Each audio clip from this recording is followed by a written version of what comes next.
It's a big universe out there, and NASA's newest telescope is giving us a look at the very beginnings of that universe. It started quietly, almost too quietly for something that would change the way people looked at the heavens. The James Webb Space Telescope had been out there for months, sending back its breathtaking portraits of the faraway universe. Distant galaxies blooming like flowers in the dark. Ancient light bending across endless time. People thought they knew what to expect from it.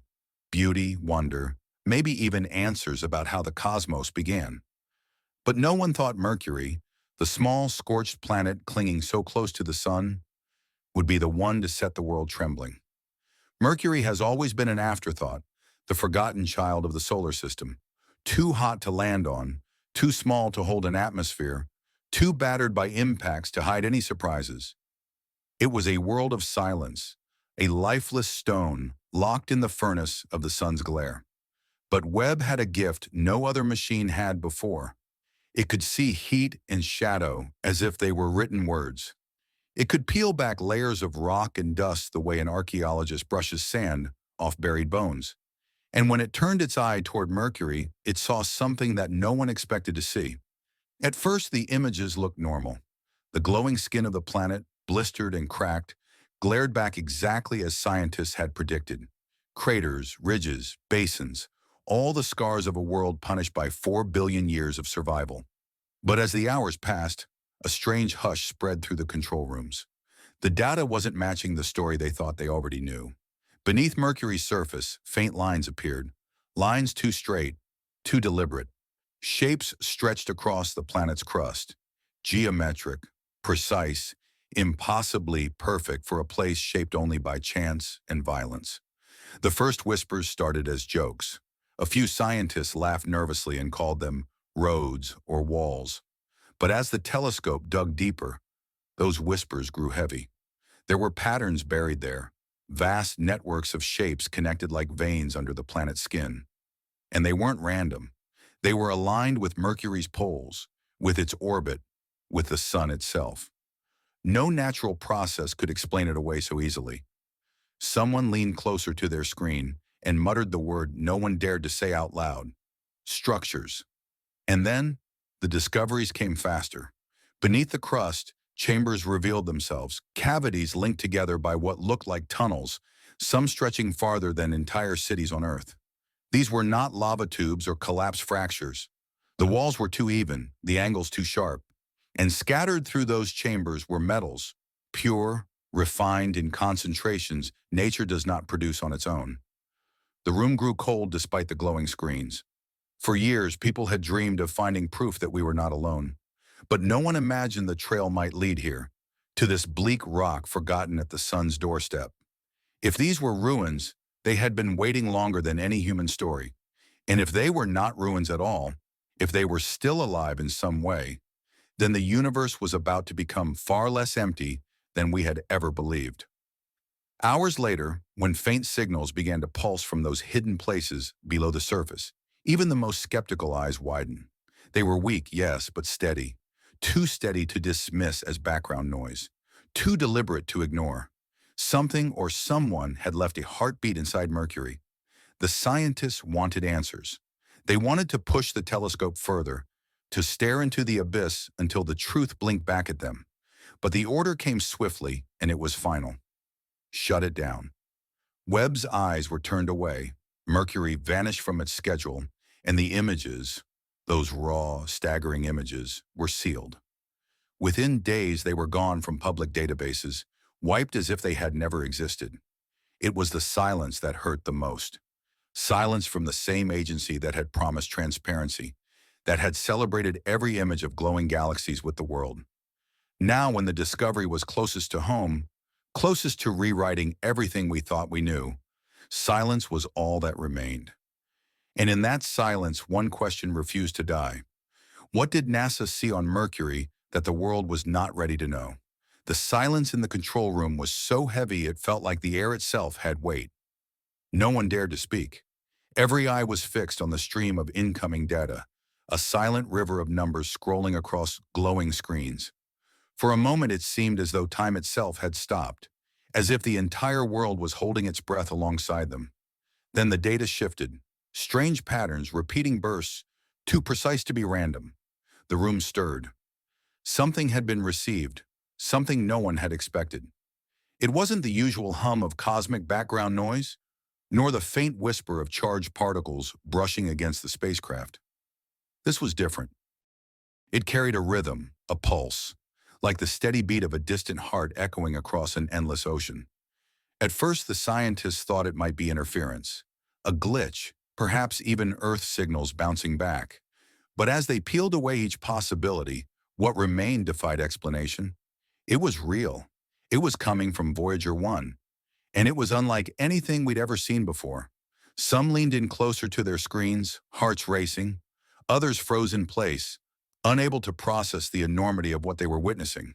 The signal wasn't just data, it had structure, a complexity that spoke of intention, like someone, or something, was trying to speak, not in words we understood, but in a language that felt deliberate, purposeful.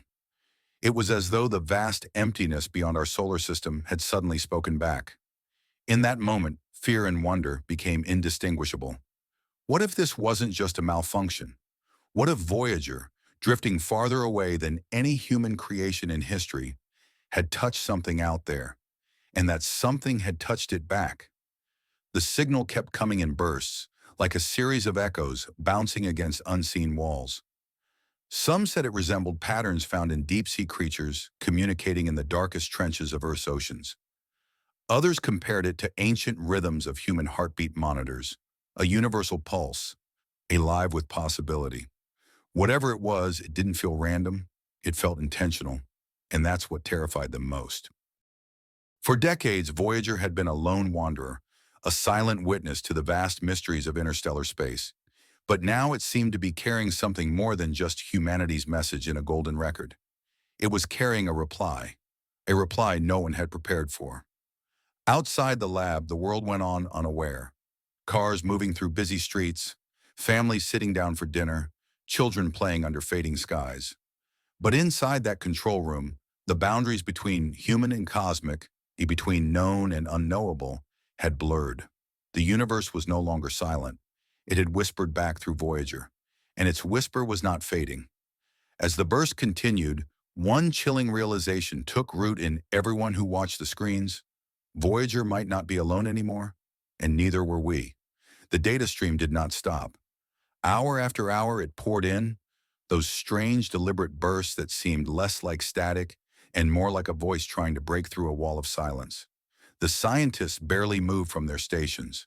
Coffee grew cold on forgotten desks, papers scattered across consoles, but no one cared. All that mattered was the message. Then something changed. The bursts, once faint and erratic, began to organize themselves into repeating cycles. They grew stronger, clearer, as if whoever or whatever was speaking had realized they were being heard. A collective shiver ran through the room. For the first time in history, it wasn't humanity calling into the void. The void was answering. One of the researchers whispered, almost afraid to say it aloud, "It's learning." The words lingered like a ghost in the air. If this was true, then Voyager wasn't just relaying a strange signal. It was acting as a bridge, an ancient messenger now carrying a dialogue between Earth and something beyond the stars. But what was it learning from us? Our machines? Our rhythms? Or was it learning about us? The people who built Voyager, who dreamed it into existence, who dared to send it into forever. Around the world, news of the anomaly leaked.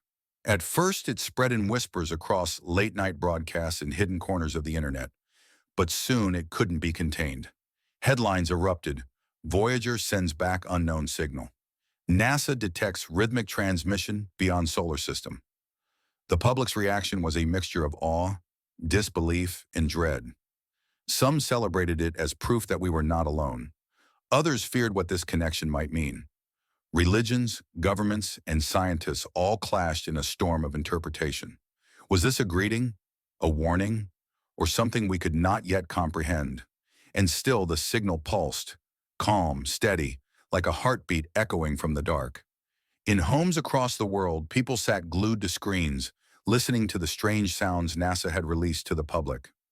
For some, it felt haunting, like listening to the voice of the deep ocean.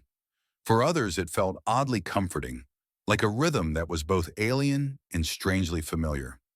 It was as though the universe itself was humming back to us, reminding us that we were not separate from it, but a part of its endless story. And then came the most unsettling twist. As analysts compared the patterns, they noticed something terrifying. The cycles didn't just resemble random bursts or abstract communication. They mirrored something closer, something intimate. They resembled the electromagnetic signatures of human brainwaves. The room fell silent again. Was it coincidence? Was the cosmos speaking in patterns that echoed our own minds? Or was it deliberately mirroring us, reflecting back the essence of what we are? The thought was almost unbearable. Whatever was out there wasn't just reaching out. It was reaching in. Voyager's golden record carried greetings, music, the sounds of Earth, a time capsule of who we were. But now, decades later, the spacecraft seemed to be carrying back something else, something alive with intent, something that seemed to know us. And as the final bursts of the day pulsed through the speakers, a chilling realization spread across the control room, across the world, into every listening ear. Maybe the universe had always been waiting, waiting for us to speak first, waiting for someone brave enough to listen. And now, through a lonely spacecraft drifting in the darkness, it had found us. The silence of the cosmos was broken, and nothing would ever be the same again.